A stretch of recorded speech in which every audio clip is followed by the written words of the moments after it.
Il y a 15 jours, on a eu le plaisir d'être dans le livre de Josué au chapitre 5, la fin, et le chapitre 6. Et on va continuer cette lecture du livre de Josué. Et la dernière fois, ce qui était à retenir, je ne sais pas si vous vous souvenez, j'avais dit, il faut retenir ça, et après vous pouvez, si vous voulez, sombrer, continuer votre nuit ou comme ça. C'est que Dieu a une intention qui est identique depuis Éden et qui sera de nouveau parfaite quand on sera avec lui. C'est que Dieu veut régner sur son peuple dans le territoire qui lui destine. Et c'était parfait en Éden, et ça sera à nouveau parfait au ciel. Et entre deux, eh bien, Dieu rappelle avec beaucoup de pédagogie tout le temps cette ambition et ce qu'il désire justement pour l'homme aussi dans ce plan-là. Et avec le livre de Josué, on voit que l'Éternel conduit le peuple d'Israël à prendre possession du territoire qui lui destine. Et on a vu cette victoire époustouflante avec la première ville qui est conquise, première ville conquise dans le territoire de Canaan et la ville de Jéricho. Avec cette particularité, comme c'était la première ville, elle a été consacrée à Dieu. Tout le butin a été donné au temple, à l'Éternel, et tout ce qui vivait a été tué, un signe de jugement. Et quand on considère un petit peu ces actes de conquête, on peut être un petit peu peut-être dérangé par le fait que le peuple Dieu est passé par le fil de l'épée tout ce qui vivait dans la ville de Jéricho pour la conquérir. Et ce malaise, je ne sais pas si ça crée un malaise ou pas un malaise chez vous, mais en tout cas, ça pose question. Et cette question, elle nous vient en fait de notre identité créationnelle, c'est-à-dire que nous avons été créés à l'image de Dieu, c'est ce que nous dit la parole de Dieu. Et nos aspirations profondes sont parfaites, nos aspirations intérieures sont parfaites, à l'image de Dieu. Si on a des envies de paix, si on a des envies de bonheur, si on a des envies que tout soit parfait, etc., ça n'est pas un accident, c'est pas parce que c'est la société qui nous l'a communiqué, c'est parce que ça fait partie de notre identité créationnelle. Et ce que l'on pourrait dire, c'est que dès l'origine, on n'a pas été créé pour vivre ou gérer de telles questions par rapport à la mort, parce que la mort n'existait pas quand nous avons été créés d'une manière originelle. Cette question par rapport à ces conquêtes, ça nous dérange aussi parce que ça ne colle pas avec l'identité même de Dieu. Et on retient assez facilement dans son identité l'aspect de grâce et de paix, l'aspect de la beauté de la création. Là, on a vu un échantillon dans la vidéo, c'est exceptionnel, pas un animal qui se ressemble, pas une couleur qui se ressemble. Et ces aspects de conquête nous dérangent. Et puis, ça dérange aussi notre morale occidentale. Peut-être que ça vous a déjà été rétorqué quand on partage la parole de Dieu, que l'une ou l'autre personne nous dise « Oui, mais vous avez vu votre Dieu sanguinaire dans l'Ancien Testament ». Voire même, il y a des personnes, des chers croyants, qui considèrent que Dieu n'est pas le même dans l'Ancien Testament et dans le Nouveau Testament. Alors, il est exactement le même, ses intentions sont exactement les mêmes dans l'Ancien et dans le Nouveau Testament. Mais cet aspect des conquêtes dans l'Ancien Testament nous est souvent reproché. Alors, juste entre parenthèses, je rappelle que nos sociétés occidentales, suisses, peut-être qu'il y a des Français aussi, notre éthique, nos philosophies, nos super démocraties ont été construites sur des bains de sang. Que ce soit en Suisse ou que ce soit en France. Et que nos deux très chers pays sont parmi les plus gros fabricants d'armes. Surtout, on ne va pas arrêter ces aspects-là, parce que ça ferait du chômage, donc ça, d'un point de vue économique, on tait un petit peu le côté moral. Mais la faiblesse de nos sociétés n'est pas un argument qui pourrait construire notre réflexion par rapport à ce questionnement quand on est confronté à ces batailles. Déjà, ce que l'on voit dans l'Ancien Testament, c'est que Dieu se révèle dans l'histoire des hommes. C'est-à-dire que Dieu n'est pas arrivé avec la croix, qui aurait peut-être été totalement incompréhensible, du temps de Josué. Et Dieu se révèle d'une manière progressive dans l'histoire des hommes. Et il va faire avec l'histoire des hommes pour montrer qui il est. Et cette histoire des hommes n'est pas un conte à l'eau de rose. Si vous avez fait un petit peu d'histoire ou si vous étiez un petit peu attentif à l'école à ces moments-là, on nous relate que des batailles ou des choses de ce type. Et la direction qu'a pris l'histoire de l'humanité n'est pas la direction que Dieu voulait donner. Pour rappel, c'est l'homme qui fait rentrer la mort dans l'histoire de l'humanité et ce n'est pas Dieu qui l'a désiré et voulu. Mais Dieu se révèle dans cette histoire. Et il s'implique. La manière dont Dieu va se révéler, ce n'est pas quelque chose qui n'a absolument rien à voir avec le quotidien et la réalité de la vie humaine. Ce que l'on peut noter, c'est que dans cette révélation progressive, après la croix, ce que les apôtres vont pouvoir communiquer de la part de Dieu est plus complet, plus abouti que ce que l'on peut connaître, par exemple, ce que Abraham a connu de la part de Dieu. Donc il y a vraiment une progressivité et au fur et à mesure, Dieu va préciser sa pensée et elle est parfaite en Christ et communiquée après par les apôtres. Ce que l'on peut voir, si dans cette progressivité, Dieu conduit Israël à conquérir Canaan, on voit que par Jésus et pour tout ce qui va suivre après la croix, le royaume de Dieu ne s'étendra plus jamais par l'épée. Et on voit au moment de l'arrestation de Jésus, Pierre prend l'épée pour défendre Jésus, et Jésus lui dit très clairement que le royaume de Dieu ne se défend pas au fil de l'épée. Celui qui utilise l'épée mourra par l'épée. Puis Jésus lui dit, j'aurais pu appeler 12 légions d'anges pour venir à mon secours s'il y avait eu besoin. Donc ça, on le retrouve à la fin de l'évangile de Matthieu. Cependant, ce cadre que l'on voit dans l'histoire d'une manière progressive ne répond pas tout à fait entièrement à la gêne que l'on peut avoir peut-être dans la lecture de l'Ancien Testament. Et surtout que cette question, elle peut revenir avec notre actualité où certaines religions appellent à la conquête pour leur religion au nom de leur Dieu en donnant la mort. Et est-ce que finalement, est-ce que c'était pas un peu la même chose dans l'Ancien Testament? Et on peut se poser la question. Si on regarde bien, quand des religions appellent à conquérir au nom de leur religion, par exemple en donnant la mort pour leur cause, on voit que ces appels sont des appels de personnes humaines comme vous et moi, qui le disent au nom de leur Dieu ou au nom de leur croyance. Mais est-ce que le nom pour cette croyance ou pour leur Dieu est plus un prétexte ou est-ce que c'est vraiment leur Dieu qui leur a demandé de faire ça? Est-ce que ce Dieu est-il réel et tangible? Alors, on a des exemples avec certaines personnes dans l'islam qui appellent au djihad, par exemple, mais dans notre histoire du christianisme, les Templiers, c'était aussi un petit peu la même chose. Est-ce que ces personnes le font réellement au nom de Dieu comme dans l'Ancien Testament ou est-ce que Dieu est quelque part un prétexte pour des fins ou des causes plus religieuses ou humaines?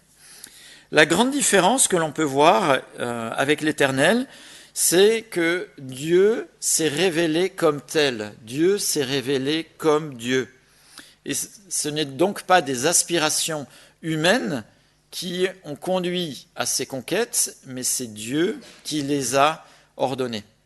On voit très clairement que c'est Dieu qui va sortir ce peuple de l'esclavage égyptien et qui va l'amener à aller vers Canaan. Et Dieu va se révéler comme tel.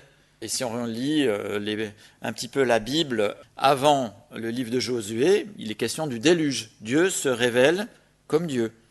Les 10 plaies d'Égypte, la traversée de la mer Rouge, tous ces actes ne sont pas des actes qui sont des actes possibles à l'humain.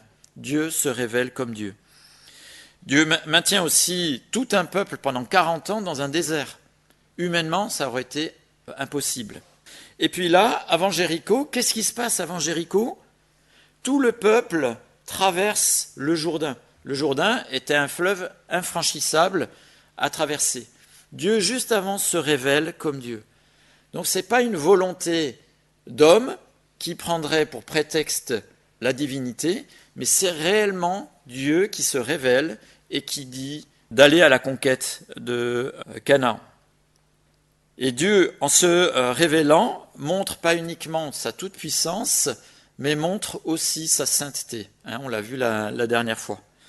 Et il y a dans ces conquêtes, pas juste prendre possession, mais il y a aussi un aspect qui est un aspect de jugement.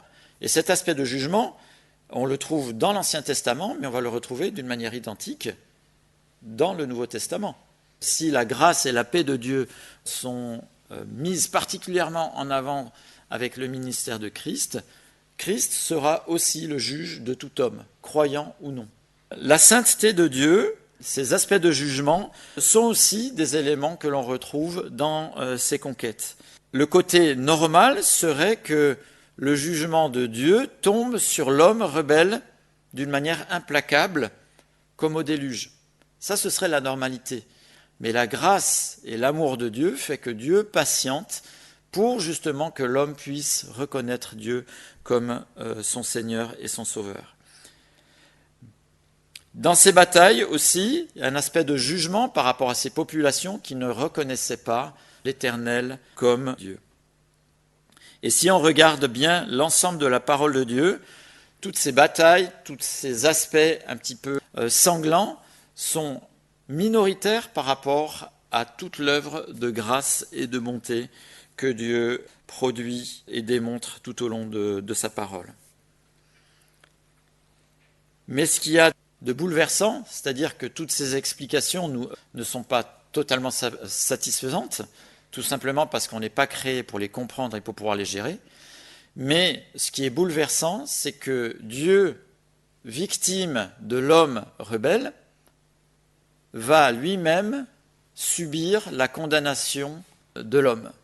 C'est-à-dire qu'on vient de le célébrer avec la scène, c'est-à-dire que Dieu, dans sa révélation, ne va pas être extérieur à ce que vivent les hommes, mais va être incarné et va vivre jusqu'au bout la difficulté de l'homme justement à gérer cet aspect de la mort, en subissant d'une manière injuste la mort, alors que c'est les hommes qui auraient dû la vivre pour que nous puissions être sauvés. Et ça, c'est unique dans toute l'histoire de l'humanité, dans toutes les croyances que la Terre a connues ou connaîtra. C'est unique, c'est-à-dire que Dieu subit ce qu'il n'aurait jamais dû subir pour sauver l'homme. C'est-à-dire que Dieu n'est pas étranger à cette question, il va être incarné au point de la vivre.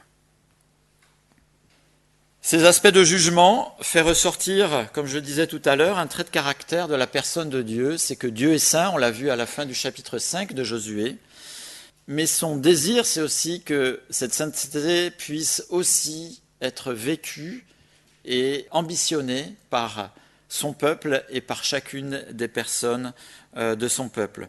Et il ne veut aucune duplicité, c'est-à-dire un double jeu de la part des personnes dans son peuple. Il veut que nous puissions être ses représentants.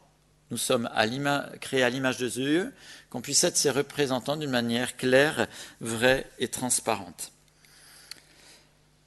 C'est quelques mots pour introduire la lecture du chapitre 7 du livre de Josué. Donc, je rappelle que juste avant, la ville de Jéricho a été conquise. Les Israélites commirent un acte d'infidélité au sujet des biens voués à la destruction, c'est-à-dire tout le butin qui était dans la ville de Jéricho, tout le butin devait être consacré à l'Éternel, et il n'y avait rien pour les conquérants.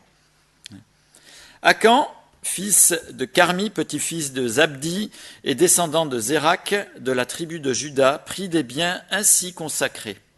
Et la colère de l'Éternel s'enflamma contre les Israélites. De Jéricho, Josué envoya des hommes vers Haï, qui est situé près de Beth-Aven, à l'est de Béthel. Il leur dit « Montez, explorez le pays ». Ces hommes montèrent explorer Haï. De retour vers Josué, ils lui dirent « Inutile de faire monter tout le peuple à l'attaque. » Bon, il y avait un gros dénivelé, je crois qu'il y avait 1000 mètres de différence, donc il y avait quand même... il fallait quand même physiquement impliquer les personnes. Il est inutile de faire monter tout le peuple à l'attaque. 2000 ou 3000 hommes suffiront pour battre Haï. Ne donne pas cette fatigue à tout le peuple, car eux sont en petit nombre. Ainsi, 3000 hommes environ se mirent en marche, mais ils prirent la fuite devant les habitants d'Haï. Les habitants d'Haï leur tuèrent environ 36 hommes. Ils les poursuivirent depuis la porte de la ville jusqu'à Sébarim et les battirent à la descente. Le peuple perdit courage. Il se liquéfia. Josué déchira ses vêtements et se prosterna jusqu'au soir, le visage contre terre, devant l'arche de l'Éternel. Il était avec les anciens d'Israël et ils se couvrirent la tête de poussière. Josué dit « Ah Seigneur, Éternel, pourquoi as-tu fait passer le Jourdain à ce peuple? Est-ce pour nous livrer entre les mains des Amoréens et nous faire mourir? Si seulement nous avions su rester de l'autre côté du Jourdain. De grâce, Seigneur. Que dirais-je maintenant qu'Israël a pris la fuite devant ses ennemis? Les Cananéens et tous les habitants du pays l'apprendront, nous encerclerons et feront disparaître notre nom de la terre. Que feras-tu pour ton grand nom? » L'Éternel dit à Josué, « Lève-toi. Pourquoi restes-tu ainsi prosterné? Israël a péché. Ils ont violé mon alliance, celle que je leur ai prescrite. Ils ont pris des biens voués à la destruction. Ils les ont volés et ont menti, et ils les ont cachés parmi leurs affaires. Ainsi, les Israélites ne peuvent plus résister à leurs ennemis. Ils prendront la fuite devant eux, car ils sont sous une menace de destruction. Je ne serai plus avec vous si vous n'éliminez pas l'objet voué à la destruction au milieu de vous. Lève-toi, consacre le peuple, tu ordonneras. Consacrez-vous pour demain, car voici ce que dit l'Éternel, le Dieu d'Israël. Il y a un objet voué à la destruction au milieu de toi, Israël. Tu ne pourras plus résister à tes ennemis jusqu'à ce que vous l'ayez enlevé du milieu de vous. Vous approcherez le matin par tribu, et la tribu que désignera l'Éternel s'approchera clan par clan. Le clan que désignera l'Éternel s'approchera famille par famille. Puis la famille que désignera l'Éternel s'approchera homme par homme. Celui qui sera désigné comme ayant pris des biens voués à la destruction sera brûlé au feu, lui et tout ce qui lui appartient, pour avoir violé l'alliance de l'Éternel et commis un acte odieux en Israël. Josué se leva de bon matin, il fit approcher Israël tribu par tribu, et la tribu de Juda fut désignée. Il fit approcher le clan de Juda, et le clan de Zérak fut désigné. Puis fit approcher le clan de Zérak famille par famille, et Zabdi fut désigné. Il fit approcher la famille de Zabdi, homme par homme, et Akan, fils de Carmi, petit-fils de Zabdi et descendant de Zérak de la tribu de Juda, fut désigné.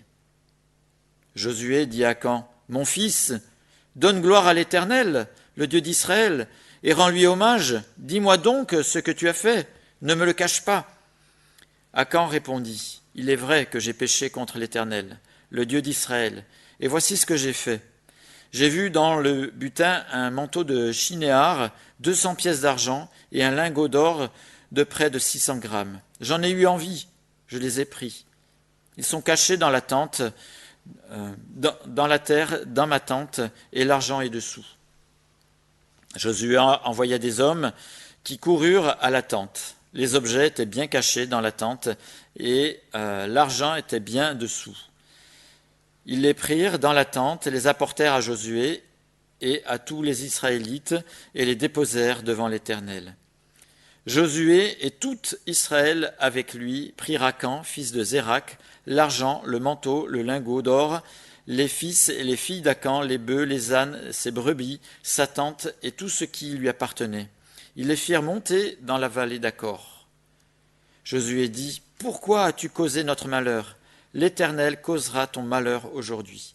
Et tout Israël lapida Akan, et on les brûla au feu, et on les lapida, et on éleva sur Akan un grand tas de pierres qui subsiste encore aujourd'hui. L'Éternel renonça alors à son ardente colère. C'est à cause de cet événement qu'on a appelé jusqu'à aujourd'hui cette vallée Acor. Au début du chapitre 8, l'Éternel dit à Josué, « N'aie pas peur, ne te laisse pas effrayer, prends avec toi tous les hommes de guerre et lève-toi monter attaquer Haï. Regarde, je te livre le roi, son peuple, sa ville et son pays. » Et donc tout le chapitre 8, on n'a pas le temps de tout le lire là, mais raconte cette conquête. Mais vous avez vu là, juste à la fin du chapitre 1, il y a toujours ce même schéma, le roi, c'est-à-dire l'autorité, son peuple et le territoire. Il y a toujours cette même image qui est dans ce que Dieu communique. Alors ce texte aussi surprenant, fort et riche d'enseignements. Mais ce qu'on peut relever ici, c'est que Dieu ne tolère pas la duplicité, ne tolère pas la désobéissance. Faire style et dans son dos faire autrement. Comme si je disais, je te donne tout, mais je t'ai caché quelque chose. En fait, pour Dieu, ce manque de transparence, c'est juste quelque chose qui lui fait horreur. C'est comme si c'était un amour qui était un amour qui est bafoué, un lien de confiance qui était tout d'un coup brisé par cette duplicité, par cette désobéissance. Parce que la meilleure marque de confiance que l'on puisse avoir vis-à-vis de Dieu, la meilleure marque d'affection que l'on peut avoir vis-à-vis de Dieu, eh bien, c'est d'obéir, d'appliquer ce qu'il nous conseille et ce qu'il nous montre de ce qu'il désire. La relation entre Dieu et Israël est brisée parce qu'il y a eu un acte de duplicité. La relation est brisée. Même plus que brisée, le peuple d'Israël devient comme les autres peuples. Il devient un peuple commun. Même plus, il est sous une menace de destruction. C'est intéressant parce que nous avons là un indice très intéressant de ce qui arrive au peuple d'Israël quand justement la relation est brisée, quand ils ont usé de duplicité vis-à-vis de Dieu. Et ça nous montre que le fait d'avoir été choisi, d'avoir été sorti d'Égypte, d'avoir été porté pendant toutes ces années, n'est pas une sorte d'immunité éternelle. Mais que cette relation, elle doit être vivante, enrichie, et elle doit être vraie. Et finalement, ce peuple l'est de pleine valeur quand l'Éternel est à sa tête. Et où on retrouve le fait que l'Éternel est à la tête de son peuple pour pouvoir vivre dans le territoire qu'il lui destine. Mais s'il n'y a que le peuple et le territoire, ce qui était le cas, le peuple était dans le territoire, mais il était sous une menace de destruction parce que le lien avec l'Éternel était coupé. Et on a souvent des discussions, justement, parce qu'on aime Israël, de savoir comment se positionner face à beaucoup de choses concernant Israël. Ici, on a un merveilleux exemple que si on aime Israël, c'est en fait pour sa relation avec Dieu, pour les promesses que Dieu a faites à Israël, pour l'histoire vécue avec l'Éternel. Et c'est ça qui nous fait aimer Israël. Si nous avions eu que l'écho d'Akab ou de Jézabel, je pense qu'on aurait eu moins d'affection justement pour ce qu'est Israël. Justement, c'est un autre exemple où le peuple est coupé de l'Éternel. Et cette coupure va les conduire à la déportation aussi à un moment donné de leur histoire. Et ça révèle quelque chose d'intéressant, c'est que la beauté, l'affection que Dieu a pour Israël, mais aussi pour la chrétienté et aussi pour l'homme n'est de pleine valeur que quand l'Éternel est à la tête, quand l'Éternel est au milieu d'une vie. La chrétienté n'est absolument rien s'il n'y a plus Christ. Il peut y avoir des personnes, il peut y avoir une belle histoire, il peut y avoir beaucoup de choses, mais si Christ n'est pas à la tête, c'est une horreur, c'est-à-dire qu'il manque l'essentiel. Sans Dieu, il manque l'essentiel. Sans que Dieu ne règne plus sur son peuple, même s'il est dans son territoire, il manque l'essentiel. Et de plus que, on le voit ici dans les supplications que fait Josué, le peuple a une mission de représentation auprès de toutes les autres peuples. Le peuple d'Israël a une mission de représentation. Et si finalement il ne se représente personnellement, il ne représente plus l'Éternel. Et finalement, en faisant comme Akan l'a voulu, il n'a pas fait comme Dieu l'a voulu. Il n'a pas représenté l'Éternel, mais il s'est représenté personnellement. Et le but, justement, du peuple, c'était qu'au travers de ce peuple, toutes les autres nations puissent voir clairement que l'Éternel est à leur tête. D'ailleurs, vous vous souvenez de Rahab. Rahab avait dit que toutes les peuplades étaient terrifiées de voir Israël arriver parce que l'Éternel était à leur côté. Ce n'est pas parce que c'était Israël, c'est parce que l'Éternel était au milieu d'eux. Mais quand Israël agit sans Dieu, il représente autre chose. C'est une trahison, et cette trahison est sanctionnée. Et c'est ce qui arrive ici dans ce chapitre.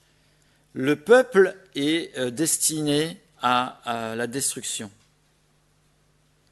Et ce qui est d'autant plus frappant, c'est que finalement, je ne sais pas exactement combien ils étaient, mais il n'y a qu'une seule personne qui a fauté. Et ça dérange aussi un petit peu notre individualisme. C'est-à-dire qu'à cause d'une personne, tout le peuple est sous la menace de destruction. Et notre individualisme a de la peine à... C'est sa faute, c'est pas la mienne. Mais d'un autre côté, on trouve souvent normal que quand une personne a réussi quelque chose et que c'est pour le bien de tous, qu'on puisse faire partie de tous ceux qui bénéficient de cette réussite. Quand une seule personne a été fidèle. Et ce schéma, on va le retrouver beaucoup avec les rois. Quand un roi est fidèle, la bénédiction découle sur tout le peuple. Quand un roi est infidèle, c'est tout le peuple aussi qui va subir les conséquences de cette désobéissance. La désobéissance d'une personne met tout le peuple sous menace de destruction. L'obéissance d'une personne permet à Dieu de se racheter un peuple éternellement. Et c'est ce qu'on vient de voir ce matin. Ce n'est pas nous qui l'avons fait. L'obéissance d'une personne permet à Dieu de se racheter tout un peuple. Et je crois que des textes comme ça devraient nous faire mieux comprendre à la fois notre rôle individuel, mais aussi la beauté de la responsabilité collective. C'est-à-dire qu'on est une toute petite représentation du corps de Christ, mais nous ne sommes pas des individus qui viennent cohabiter ensemble quelques minutes le dimanche matin, mais nous sommes une représentation du peuple de Dieu. Et ce que vit l'un, vit l'autre, etc., n'est pas quelque chose qui est étranger, ça le regarde. Non, il y a quelque chose, un aspect de cohésion et de corps qui fait partie de la pensée de Dieu. On le retrouve dans certaines cultures où c'est très très fort, et en Occident on est en train de le perdre de plus en plus, mais la volonté de Dieu, c'est que cet esprit puisse vraiment nous habiter. Quand un membre souffre, tous souffrent. Quand un membre est honoré, tous sont honorés. Et l'image que Dieu prend pour montrer la beauté du corps de Christ, c'est l'image du corps humain. Si mon bras souffre, tout le corps le sent. Si ça va bien, on le ressent partout. Et cet exemple, déjà dans l'Ancien Testament, nous montre l'importance de ne pas se considérer « oui, je viens », mais d'être « oui, je suis avec ». On voit aussi que la duplicité d'Akan est sévèrement sanctionnée et d'une manière spectaculaire. Et je pense que dans l'histoire du peuple d'Israël, il y a eu d'autres duplicités de ce type, mais elles n'ont pas été sanctionnées d'une manière aussi spectaculaire. En fait, il y a ici une valeur exemplaire. Vous savez que cette nouvelle génération, ce n'est pas la génération qui est sortie d'Égypte qui prend possession, c'est leurs enfants. Cette nouvelle génération rentre dans le pays que Dieu a promis. Et après cette première bataille, il y a beaucoup de choses qui sont rappelées.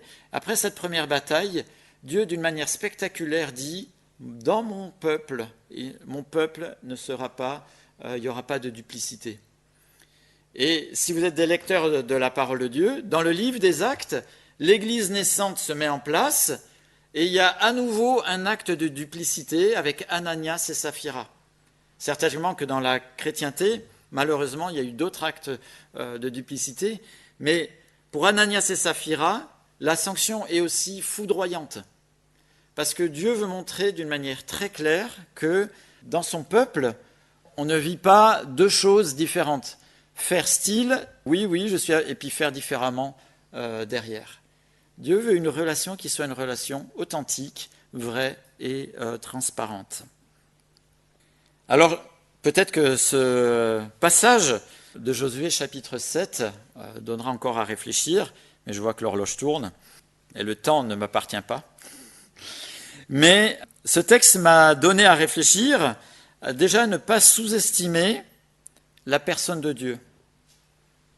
Parce que la duplicité, c'est quelque chose qui peut tromper les hommes, mais jamais Dieu.